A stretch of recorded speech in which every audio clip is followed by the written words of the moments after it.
Quand a été la dernière fois que tu as été profondément attristé par ton péché et que tu as demandé pardon à Jésus pour avoir fait quelque chose qui va à l'encontre de sa parole? Malheureusement, de nombreux chrétiens normalisent certains péchés dans leur vie de telle manière qu'ils se refroidissent spirituellement, sans s'en rendre compte. Et pourquoi pensez-vous que cela arrive? Parce que nous vivons dans une société égoïste qui ne veut rien savoir de Dieu et pense que tout vaut la peine tant que nous nous sentons heureux. Et c'est ce genre de pensée qui fait que les gens normalisent tellement le péché, même les chrétiens. Jésus savait que tout cela arriverait un jour. Il a dit qu'avant la fin des temps, l'amour de beaucoup se refroidirait en raison de l'augmentation de l'iniquité. Et pour que cela ne t'arrive pas à toi, je vais te montrer au moins 5 péchés que beaucoup d'entre nous commettent en pensant qu'il n'y a rien de mal. Et tu dois regarder cette vidéo jusqu'à la fin, car il se peut que tu déplaises à Dieu avec ces péchés, d'accord? Mais avant de commencer, j'adorerais que tu t'abonnes à ma chaîne. Il te suffit de cliquer sur le bouton rouge en dessous de la vidéo, de t'abonner, et à côté apparaîtra une cloche. Il est très important de cliquer sur la cloche et de choisir l'option Toutes, afin de ne pas manquer les vidéos que je publie, compris? Alors rejoins-moi. Maintenant, commençons. La Bible montre que Satan n'a pas la permission de faire tout ce qu'il voudrait en ce qui concerne nous. S'il le pouvait, je suis sûr qu'il nous détruirait de la manière la plus cruelle. Ainsi, l'une de ses armes est d'amener l'homme à se détruire lui-même à travers le péché. Et cela se produit de différentes manières. Il fait croire aux gens qu'ils peuvent pécher à volonté, qu'il n'y aura pas de conséquences. Après tout, Dieu est amour et Christ est mort sur la croix pour nous libérer de la condamnation. Autrement dit, il utilise la parole de Dieu de manière déformée pour que l'homme tombe dans ses pièges. Mais nous ne devons pas oublier que Satan est menteur et le père du mensonge. La Bible dit dans Romains 8, verset 1, qu'il n'y a plus de condamnation pour ceux qui sont en Jésus-Christ. Autrement dit, ce n'est pas le péché, ce ne sont pas les personnes, rien ne peut nous ôter le salut. Cependant, le péché a des conséquences et c'est ce que le diable veut nous cacher. Une autre façon très courante que l'ennemi utilise pour tromper l'être humain est d'inventer des noms plus agréables pour les choses que Dieu abhorre. Par exemple, la prostitution est maintenant appelée programme et les prostituées sont appelées professionnelles du sexe. L'adultère s'est transformé en relation extramaritale et la corruption et la malhonnêteté ont reçu le surnom de style brésilien. Mais, frères, ne nous laissons pas tromper, car même si l'étiquette a changé, le poison du péché reste le même et peut tuer. Regardez ce que Dieu lui-même a dit dans le chapitre 5 du livre d'Isaïe. « Malheur à ceux qui appellent le mal bien et le bien mal, qui changent les ténèbres en lumière et la lumière en ténèbres, qui changent l'amertume en douceur et la douceur en amertume. » Et un autre piège du diable est de faire croire à la personne qu'elle a le droit de pécher. Exactement. Satan veut nous convaincre que nous pouvons vivre de la manière que nous estimons être la meilleure. Peu importe si cela va à l'encontre de la parole de Dieu. Il chuchote à nos oreilles. Va et fais-le. Tu mérites d'être heureux. Ton corps t'appartient et les règles sont les tiennes. Ces phrases séduisantes sont utilisées comme excuse pour divers péchés, particulièrement dans le domaine sexuel. Alors, regardons au moins 5 péchés que les chrétiens considèrent comme normaux dans leur vie. Le premier péché, proférer des paroles grossières. Frères, malheureusement, les paroles grossières n'ont jamais été aussi courantes qu'aujourd'hui. Que ce soit pour attaquer quelqu'un, exprimer son insatisfaction à propos de quelque chose, ou simplement comme une forme d'étonnement ou de surprise, les paroles grossières sortent de la bouche des gens, même de nombreux chrétiens de manière très naturelle. Et le diable veut nous convaincre qu'il n'y a rien de mal à répéter ces mots. Après tout le monde le fait, n'est-ce pas? Mais la vérité est que proférer des paroles grossières a toujours été un péché, et la Bible le laisse très clair. Regardez ce qui est écrit dans le chapitre 4 d'Éphésiens. « Qu'il ne sorte de votre bouche aucune parole mauvaise, mais, s'il y a lieu, quelques bonnes paroles, qui servent à l'édification et communiquent une grâce à ceux qui l'entendent. N'attristez pas le Saint-Esprit de Dieu, par lequel vous avez été scellés pour le jour de la rédemption. » Jésus a dit que de l'abondance du cœur parle la bouche. Donc, nous devons faire très attention à ne pas conserver de sentiments négatifs en nous, car tôt ou tard, nous pourrions laisser échapper une parole grossière ou une insulte envers quelque chose ou quelqu'un. Le deuxième péché que les gens normalisent est le sexe avant le mariage. Notre culture approuve et même encourage les relations sexuelles entre personnes non mariées. Et cela ne concerne pas seulement les adultes.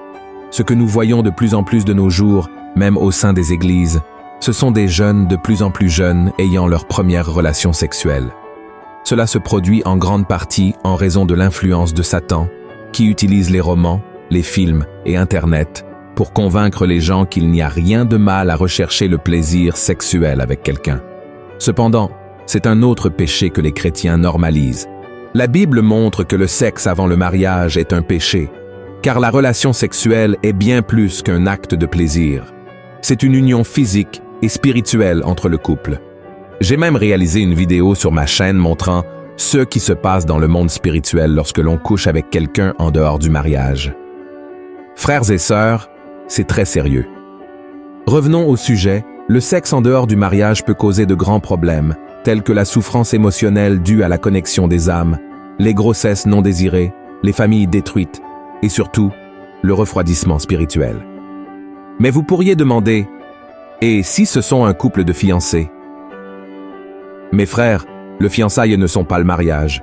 Le couple n'a pas encore fait de déclaration publique et peut rompre l'engagement. De nombreux couples de fiancés ont des relations sexuelles, puis se séparent sans se marier, générant de nombreux problèmes pour eux-mêmes. C'est pourquoi, si vous avez eu des relations sexuelles avant le mariage, demandez pardon à Dieu et cherchez à vous maîtriser avec son aide pour ne pas succomber à la tentation. Amen. Le troisième péché que les gens normalisent est la médisance. La médisance est devenue tellement populaire et courante que la plupart des gens pensent qu'il n'y a rien de mal à cela. D'autres considèrent la médisance comme une faute légère, un petit péché.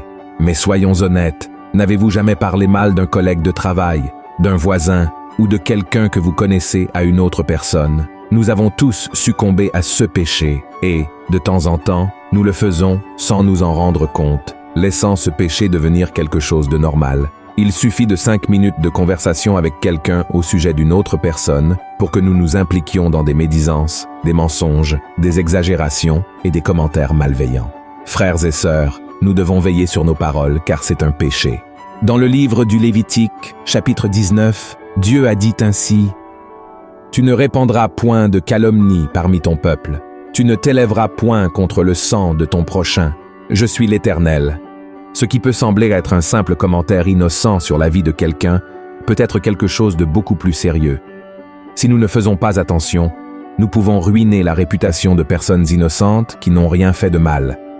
Et la médisance se divise en 2 types de péchés, celui de la médisance et celui de la calomnie. La médisance révèle les péchés ou les défauts de quelqu'un pour ternir sa réputation. Il se peut que ce qui est dit sur le prochain soit vrai, mais même ainsi, c'est un péché qui déplaît fortement à Dieu. Et le deuxième type de médisance est la calomnie, qui se produit lorsque nous disons des mensonges sur quelqu'un dans son dos. La calomnie a pour seul but de causer du tort à une personne, de lui nuire au travail ou de détruire une amitié, un engagement amoureux ou même une famille entière. Regardez ce que dit la Bible sur le chrétien qui considère la médisance comme quelque chose de normal dans sa vie. Si quelqu'un croit être religieux, sans tenir sa langue en bride, mais en trompant son cœur, la religion de cet homme est vaine. Le 4e péché que les gens normalisent est de croire aux signes. Beaucoup de personnes ne se lèvent pas le matin sans consulter l'horoscope pour savoir ce que leur signe leur réserve ce jour-là. Elles croient que la position des étoiles, des planètes et des astres définit leur humeur, leur vie financière et affective ce jour-là. Et si tu lis l'horoscope du jour, tu trouveras des messages du genre « Fais attention aux nouvelles amitiés qui peuvent surgir. Prépare-toi à une promotion dans ton entreprise. Quelqu'un de très spécial va croiser ton chemin. Ta couleur de chance aujourd'hui est l'orange et ton numéro est 75 par exemple. » De plus en plus, nous voyons des chrétiens s'impliquer dans ce genre de choses. Il n'est pas difficile de trouver des personnes se disant évangéliques, mettant leur signe du zodiaque A ou B dans leur profil Instagram, Facebook, etc. Mes frères, s'impliquer avec l'horoscope est un péché? Oui. Nous ne devrions pas normaliser l'horoscope dans nos vies, car seul Dieu connaît notre avenir. Et ce n'est pas par hasard que dans le livre des Proverbes, chapitre 27, on nous dit de ne pas nous vanter du lendemain, car aucun de nous ne sait ce que ce jour-là nous réserve. De plus, L'astrologie est liée à des religions associées à la sorcellerie. Et consulter l'horoscope est une forme de divination qui est totalement condamnée par Dieu. Regardez ce qui est écrit dans le Deutéronome, chapitre 18. Qu'on ne trouve chez toi personne qui fasse passer son fils ou sa fille par le feu, personne qui exerce le métier de devin, d'astrologue, d'augure, de magicien, d'enchanteur, personne qui consulte ceux qui évoquent les esprits ou disent la bonne aventure, personne qui interroge les morts. Car quiconque fait ces choses est en abomination à l'Éternel, et c'est à cause de ces abominations que l'Éternel, ton Dieu, va chasser ces nations devant toi. Quand un chrétien consulte l'horoscope, il dit au Seigneur, « Dieu, je ne veux pas que tu veilles sur ma vie parce que ces prédictions me disent déjà tout ce que j'ai à faire. » Dans Ésaïe, chapitre 47, verset 13, il est dit que les astrologues qui consultent les étoiles et font des prédictions mois après mois ne pourront pas être sauvés car ils font confiance à un faux Dieu. Et c'est précisément ce qui est arrivé au roi Saül. La Bible dit qu'il a désobéi au commandement du Seigneur en consultant une médium et a fini par perdre son règne. Et le 5e péché que les gens normalisent est emprunter de l'argent et ne pas rembourser. La crise économique vécue ces dernières années, le chômage et surtout l'augmentation des prêts bancaires ont conduit des millions de personnes à s'endetter. Beaucoup d'entre nous, pour une raison ou une autre, finissent par exagérer dans nos dépenses et, pour respecter nos engagements, nous finissons par emprunter de l'argent. Le problème est qu'une bonne partie de ces personnes, même des chrétiens, finissent par ne pas rembourser leurs dettes. Et comme si avoir une réputation entachée ne suffisait pas, celui qui emprunte de l'argent et ne rembourse pas commet un péché. Ce n'est pas moi qui le dis, mais la parole de Dieu. Regardez ce que l'apôtre Paul a écrit. « Rendez à tous ce qui leur est dû, l'impôt à qui vous devez l'impôt, le tribut à qui vous devez le tribut, la crainte à qui vous devez la crainte, l'honneur à qui vous devez l'honneur. Ne devez rien à personne, si ce n'est de vous aimer les uns les autres, car celui qui aime les autres a accompli la loi. En effet, les commandements, tu ne commettras point d'adultère, tu ne tueras point, tu ne déroberas point, tu ne convoiteras point, et ceux qu'il peut encore y avoir se résument dans cette parole. Tu aimeras ton prochain comme toi-même. En résumé, celui qui emprunte a l'obligation de rembourser sa dette. Être endetté est un signe de mauvais témoignage. Et pire encore, lorsque la personne ne donne même pas d'explication. La personne ne dit pas qu'elle paiera un jour. Elle évite simplement la personne à qui elle doit. C'est pourquoi, honorez vos engagements. Faites de votre mieux pour rembourser, car cela plaira au cœur de Dieu. Amen? Et posez-vous toujours cette question lorsque vous demandez un prêt. Ai-je vraiment besoin de cela? Frère, l'emprunt est une affaire sérieuse. Ne le faites que si vous n'avez pas d'autre option. Une autre chose importante est de ne pas emprunter plus que ceux que vous pouvez rembourser. Celui qui le fait finit par être prisonnier de ses créanciers et peut finir dans la misère. Salomon, l'homme le plus sage de tous les temps, a dit ce qui suit à ce sujet.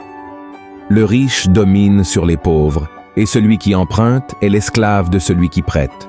Mes frères, malheureusement, le péché est devenu quelque chose d'acceptable pour beaucoup de chrétiens, comme si les difficultés et les luttes que nous traversons nous donnaient le droit de commettre certains péchés comme une forme de récompense, de soulagement, et cela fait que de plus en plus de personnes s'éloignent de Dieu.